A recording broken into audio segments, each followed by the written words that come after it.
असाउद्दीन ओवैसी ने एक ट्वीट भी करा कि जिस तरह से उन्होंने, हालांकि ये तर्ज दिल्ली की सरकार पे करा कि आप जिस तरह से जमातियों का नाम ले रहे थे वैसे मंगल के दिन बता दीजिएगा, इनका इलाज भी हो जाएगा। यानी मंगलवार को भी निशाना बताया। मंगल से उनका तात्पर्य हनुमान, क्योंकि वो हनुमान जी का दिन माना जाता है, बजरंग बली का दिन माना जाता है, उससे था। मैं आपसे जानना चाहता हूं, क्या जमात का नाम लेना जरूरी था? क्योंकि इन्होंने ठाकुर, ब्राह्मण और भी बड़े सारे बातें कही, सिखों की भी बात कही। मैं समझाता हूं।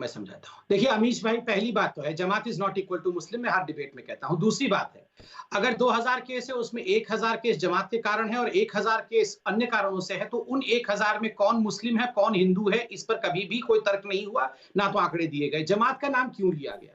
क्योंकि लगभग 40 से 50% और 5 जो मुख्य राज्य हैं जिनमें बहुत सारे केसेस फैले हुए हैं, उनमें 80-80, 90-90% तक जमात के कारण केस हुए हैं। इसलिए कॉन्टैक्ट ट्रेसिंग के लिए, उनके क्वारंटाइन के लिए जमात का नाम लेना और निजामुद्दीन मरकज का नाम बताना, ताकि लोगों को पता रहे कि जो लोग मरकज में गए थे या मरकज के गए लोगों के साथ कांटेक्ट में आए थे, उनका कांटेक्ट ट्रेसिंग हो सके, साइंटिफिकली उनको आइसोलेट कर सके और जिसके कारण संक्रमण आगे ना फैले। इसलिए एक वैज्ञानिक दृष्टिकोण, साइंटिफिक टेम्परामेंट के साथ जमात का नाम लिया गया, यह समझना आवश्यक है। किंतु ओवैसी साहब को साइंटिफिक टेम्परामेंट से क्या मतलब है? अभी उनके प्रवक्ता कह रहे थे हम तो यूनिटी वाले पार्टी है।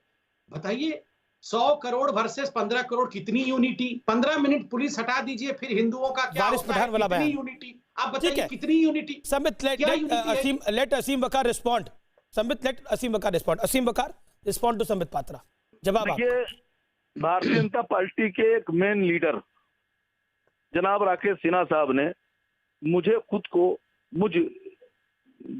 कमजोर आदमी को टेलीविजन के ऊपर धमकी दी कि अगर 100 करोड़ हिंदू इकट्ठा किसी ने नहीं कहा, मैं बिल्कुल खंडन करता हूं। राकेश सिन्हा जी ने आपके ऊपर किसी प्रकार का कोई धमकी नहीं दिया है। बिल्कुल गलत बात है। आपको मैं वीडियो दे दूंगा। बिल्कुल गलत, आप झूठी बात बिल्कुल मत बताइए। परसों तो आप हमें भी धमका रहे थे कि तुम आओ तुमको देख लेंगे, आप बता रहे थे हमें भी। मैं वीडियो दे दूंगा।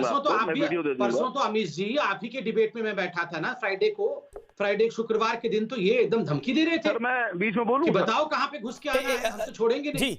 जी संबित, एक सेकंड असीम वकार को सुन लेते हैं। राकेश सिन्हा जी बहुत ही सभ्य सांसद है, उनके बारे में झूठ ना बोला जाए। सर मैं बोल रहा हूं। असीम वकार, जो वारिस पठान ने बोला था वो सबने सुना था। 15 करोड़ बनाम 100 करोड़, 100 से उनका तात्पर्य 100 करोड़ के से था। नहीं, वो बहस का विषय भी नहीं है, लेकिन मैं ना बिल्कुल, लेकिन मैं जानना चाह रहा हूं ये मंगलवार का नाम क्यों लिया ओवैसी साहब ने? क्यों मंगल, बुध, जुमेरात, जुमा, हफ्ता, इतवार, सोमवार, सर सारे दिन है सर। नहीं, सारे में से मंगलवार क्यों चुना? मैं जाना तो जुम्मा क्यों नहीं चुन लिया? अब ये तो आप ओवैसी साहब से पूछ लीजिए साहब, क्यों नहीं जुम्मा? नहीं, मैंने तो आपसे पूछ रहा हूं, आप उनकी पार्टी के प्रवक्ता हैं, इसलिए मैंने पूछा। नहीं सर, मैं सिर्फ प्रवक्ता हूं। अगर उन्होंने कुछ कहा है तो सोच के कहा होगा। अब आप ये बता दीजिए कि इस बात पर ही लोग नाराज हुए जा रहे हैं कि जमातियों से प्लाज्मा लिया जा रहा है। क्यों नाराज हो रहे हैं साहब इसके ऊपर? नहीं, किस बात पे नाराज हो रहे हैं? कोई ठेले पर फोटो लगाए दे रहा है, कोई बैनर लगाए दे रहा है, हिंदू विक्रेता की दुकान कहीं गली में लिखा हुआ है बैनर लगा कर मुसलमान व्यापारी अंदर ना आए, मुसलमान ठेले वाला अंदर ना आए। सर सर्टिफिकेट दिखाकर, आई कार्ड दिखाकर सब्जी बेचने की बात हो रही है। सर आप कैसा हिंदुस्तान बनाना चाह रहे हैं? मैं अमित जी आपसे पूछ रहा हूँ, किस तरह का हिंदुस्तान चाह रहे हैं आप? तो मतलब आप क्या कह रहे हैं कि फल फ्रूट मिले तो वो गलत है, बिरयानी मिलेगी तभी कोरोना का इलाज होगा? बेचिए बिरयानी आप। कौन आपसे कह रहा है? मेडिकल सुपरिटेंडेंट की बाइट है, वीडियो है जिसके अंदर वार्ड बॉय को भगाया जा रहा है। देखा नहीं आपने क्या? मलमूत्र का त्याग कर रहे थे जमाती, नहीं देखा आपने क्या? आप जेल भेजिए सर, अगर है तो।